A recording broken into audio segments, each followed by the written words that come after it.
Hey guys, welcome to Mama Dube. I'm Shelby and I make videos all about motherhood, and we are doing Vlogmas this year. So in today's video, I'm gonna be answering 10 questions. Not that you guys have, because these are not questions I found in the comment section or anything, but I just found some questions that I thought would be good for me to let you get to know who I am. And I wanted to go into those today for Vlogmas Day 1. My goals for Vlogmas are not to do a video every single day because I don't feel like that's realistic for me. So I'm gonna try to do 12 days of Christmas, and it's gonna be sporadic through Christmas. So if you're a mom and you enjoy activities or vlogs from other moms, or just wanna be in a community with other moms, this is the right place for you. So please go ahead and subscribe to my channel and like this video so that it can get picked up in the algorithm. I would really appreciate that. And let's go ahead and get into today's video.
Me getting ready in the morning, and I am very much not into beauty or skincare or any of that stuff all that much. So this is just me on a normal day, and I thought that in today's video I would share 10 things about me that maybe you would like to know. But I did want to say thank you for 200 subscribers, and I thought that I would attempt Vlogmas, but I'm not going to do it the normal way. I'm not expecting myself to accomplish 25 videos this month. I'm a mom, I work, and I know other moms can do it, but I know that my mental health probably won't be able to take it. So I'm going to shoot for 12 days of Vlogmas. So this is day 1, and I'm going to start with my first question, or the first thing about me, and just tell you about who I am. So I am 33 years old, and I have one child who is, he's 22 months, he'll be 23 months very soon. And I grew up kind of in multiple places because there were different stages of my life. So I grew up until I was 11. I lived in Gainesville, Florida, or at least around Gainesville, Florida. And I was homeschooled for part of my elementary, and then in and out of some schools. I went to a Christian school, I went to a public school for a very short amount of time, and one of my favorite places we lived when I was under the age of 11 was this place called Melrose, Florida. And in Melrose we lived by the lake, and we lived a very lake lifestyle. And then we moved up to North Georgia to a small little town called Hiawassee. And in this little town is where I went to high school, and my parents moved there because they purchased a pizza place. So for the next 10 or 11 years of my life, I was the daughter of the family who owned the main pizza place there. I was able to work in the restaurant pretty young because it was a family restaurant. And so, you know, I made money pretty early and things like that. That's where I'm from. And then I moved to Metro Atlanta is what we're going to call this, because I don't know if I should get into the details of where I actually live. north of Atlanta, and I've been here since 2012. I met my husband right away, and we dated for 4, almost 5 years before we got married. I became a mom when I was 31, and here we are now. So I've been on YouTube now for a year. I guess personality-wise, if you want to know more, I am a bit of an introvert. I do enjoy being around other people, and I open up pretty quickly. I'm also a Gemini, and you know, I don't put every bit of stock in astrology, but also I fit the Gemini characteristic very much. I guess another thing I could tell you is that I'm pretty low maintenance, and I think that this kind of explains that to you by itself. I do like to present myself well, but looks and beauty aren't really like top priority to me. You know, I of course want to be considered beautiful and all of that, but it's just not something I want to invest a lot of time in. At this stage of my life, I don't like go get my nails done or my hair done very often. In fact, I recently learned how to curl my hair, so this is all within the past year new to me. I guess I can go ahead and get into the second question that I have on my list. The second thing on my list is what is my channel about and who is my target audience? Like basically what do I want to accomplish with my YouTube channel? And my YouTube channel is about motherhood, and my target audience would be other moms, and my goal really with my channel is just being relatable, sharing some things that like I've learned that might work for you and your family, but not like in a do it my way or you're doing it wrong, because I don't believe that at all. I really believe that if you are trying to be a good parent, it will pay off. So if you want to treat your kids well and you love your children and you're doing your best to provide for them and to take care of them and to love them, then you're a great parent. And so those are the kind of people I want here on my channel, or in the comment section. I want you to be here, and I really would love to have more of a community with you guys where we can talk and have a conversation and all of that. So I just kind of want to share the ins and outs of what it's like to really be a mom.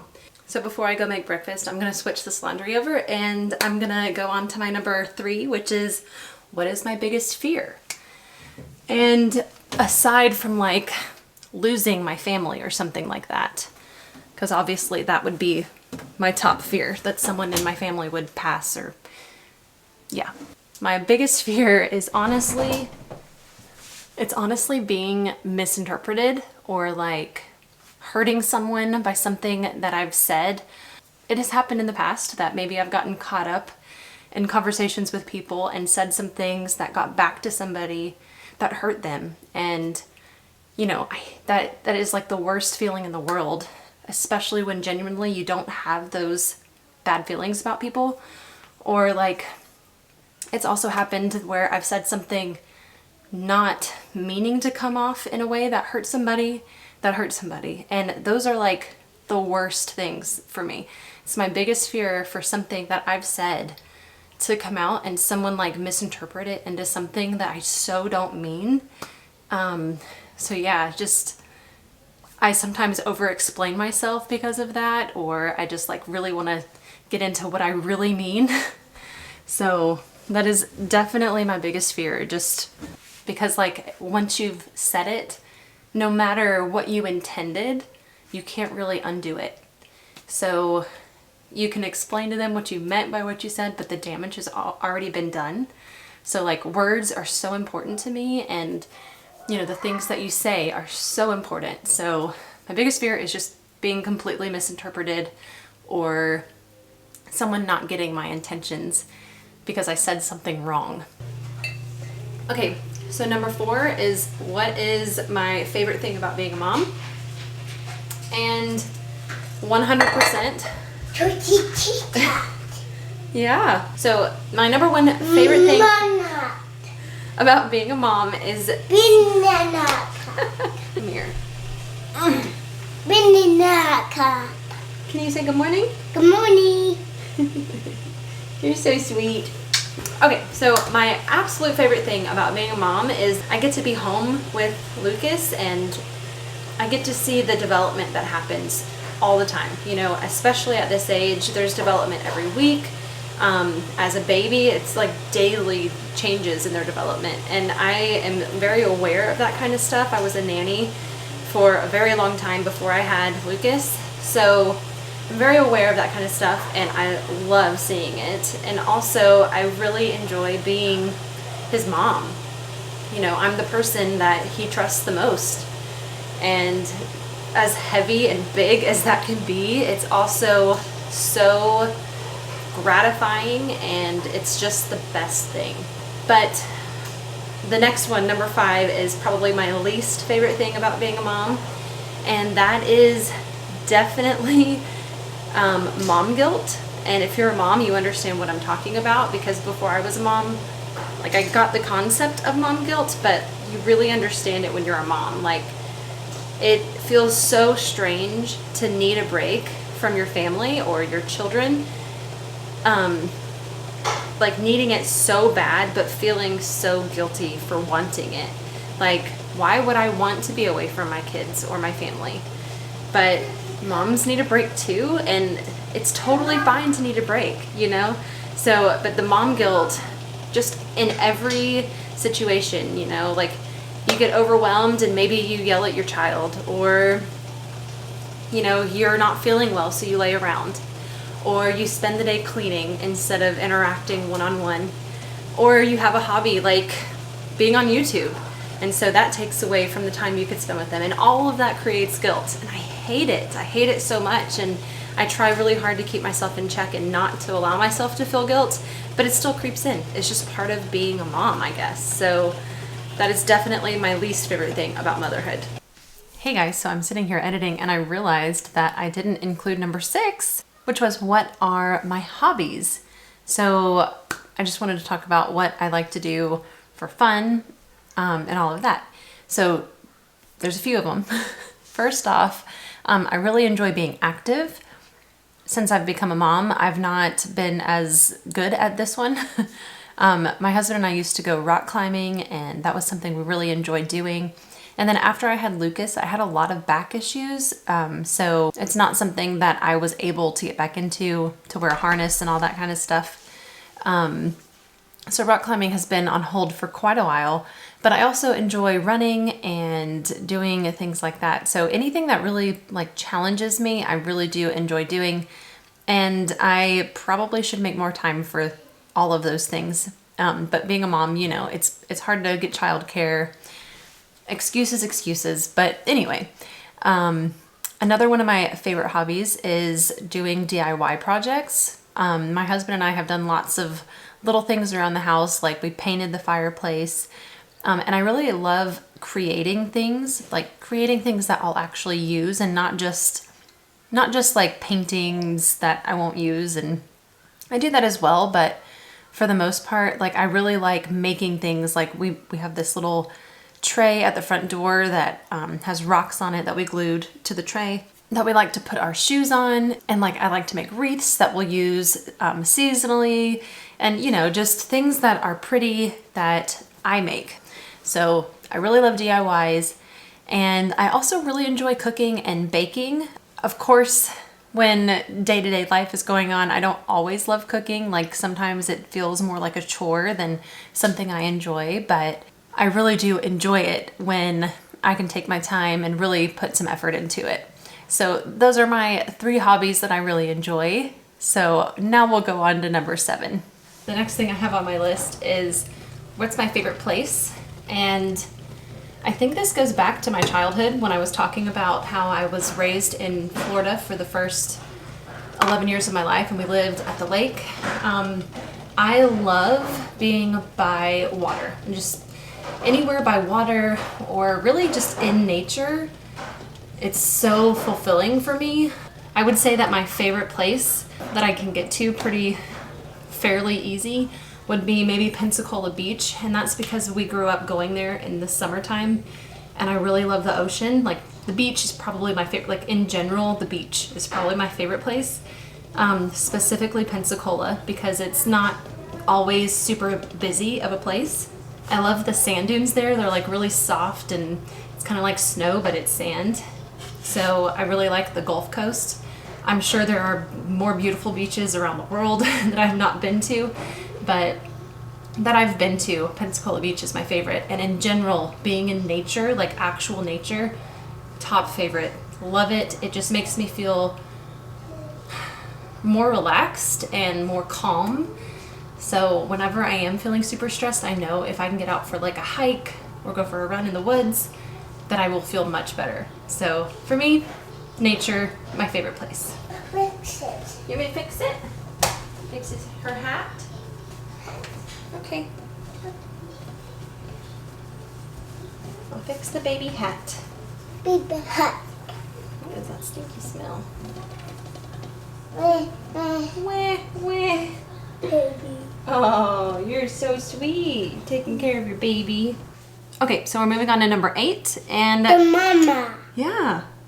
And Lucas is eating breakfast right next to me, so he's probably going to talk the whole time, aren't you? Lucas. Okay, so number 8 is what is my biggest strength? And I'm always weird about talking about strengths because I don't want to be prideful, but so my biggest strength, I think, would be empathy.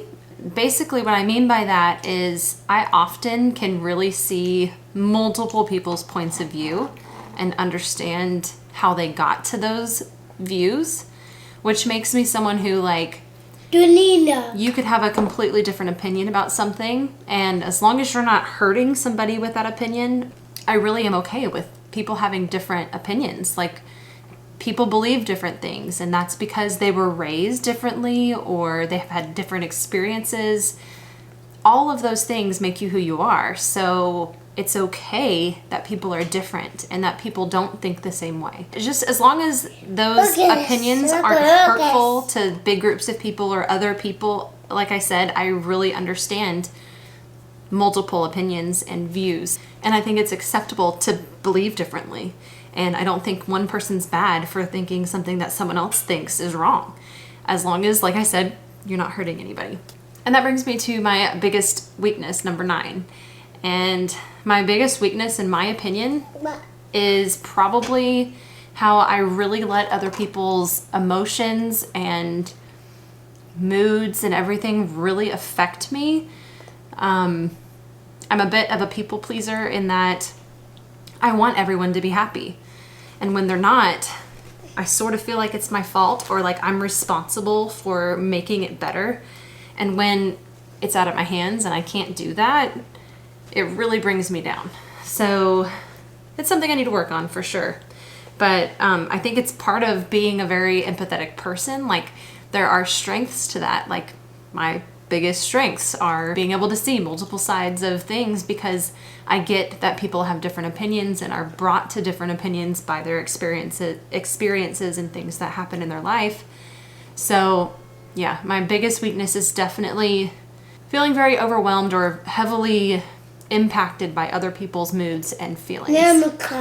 So the last thing that I'm going to share with you today is something that you might not know about me. And I thought it kind of makes sense to share what my journey to motherhood was kind of like. Lucas is in the playroom behind me, so he's talking. But ever since I was a little kid, the only thing that I wanted to be when I grew up and that I always talked about was that I wanted to be a mom. And 100% that has been my life goal. You know, on my very first date with my husband, my first actual date, I can go into that story some other time, but my very first actual date with him, I made sure that he wanted to have kids. It was so important to me. Like, if I'm going to get serious with you, I want to know kids are in our future, right? So kids have been number one since I was a kid. You know, if I had friends that had younger siblings or babies in their family and I went over to their house to play, I would most likely go play with the baby and not even play with my friend, because that is just what I was drawn to. I started watching kids and nannying super early. I was probably 12 or 13 when I had like my first real babysitting job. And yeah, it's just been the top thing for me. So I got married in 2016 and we actually started trying like right away to have kids. Well, something happened and I never expected this would be something that would happen in my life. But basically what happened is that nothing happened. And for over 2 years, we dealt with infertility. And that was so shocking to me. And going through something like that really makes you feel like, am I broken? Is there something wrong with me? Am I not supposed to be a mom? Like, isn't that what I always wanted to be? Why did I always want to be that if I'm not supposed to be that? You know, am I ever going to be fixed? Am I ever going to be able to do this? We started seeing an infertility specialist. She was great, and during all of the testing and all of that, the thing that she kept telling me is that everything looks great. You've got a great hospitable uterus. Everything looks wonderful. Oh, nothing shows up in this test, nothing in this test. You're totally fine. So for over a year during the testing part of everything, you know, it was very, very difficult for me because I just felt so like purposeless, like what the heck, you know? And then one day I was in for another ultrasound we were doing a cycle where I was taking some medication, had to do some injections, and you know, we were following the size of my follicles, whatever. I won't get into all of that right now, all the details of it, but basically a nurse practitioner who was doing the ultrasound noticed something, and she was like, hey, you know, have you ever been told that you might have polyps? And I was like, no. So lo and behold, my doctor was like, let's do a surgery basically where I can see what's going on in there a little bit better. And I had polyps. I had a bunch of polyps in there, and obviously they were preventing me from getting pregnant. So I had that surgery, polyps were removed, and the very next time that we went back to trying, I got pregnant immediately. And yeah, so anyway, my journey to motherhood was very much not what I pictured.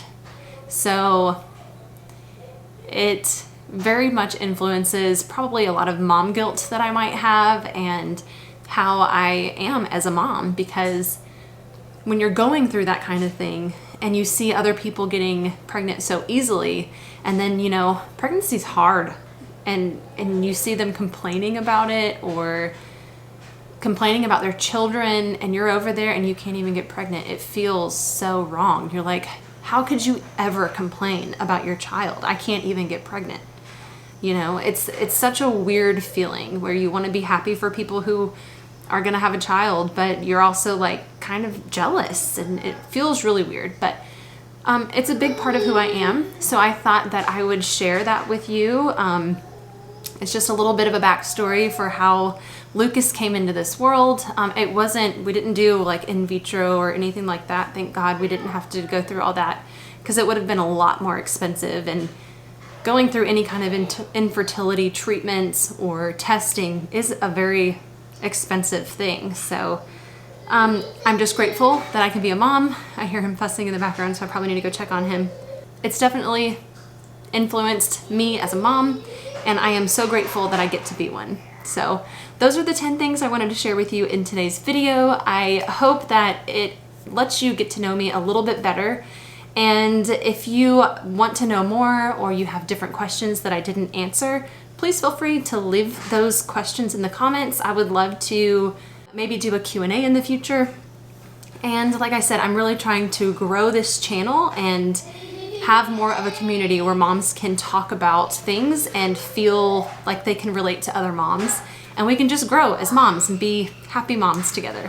So I'm gonna go check on my son and see what he's upset about. He might just be struggling getting something to work. So this was Vlogmas day number 1. I really hope you enjoyed today's video, and we will catch you in the next one for Vlogmas day 2. With you, I can be sad with you. Just take my hand and fly.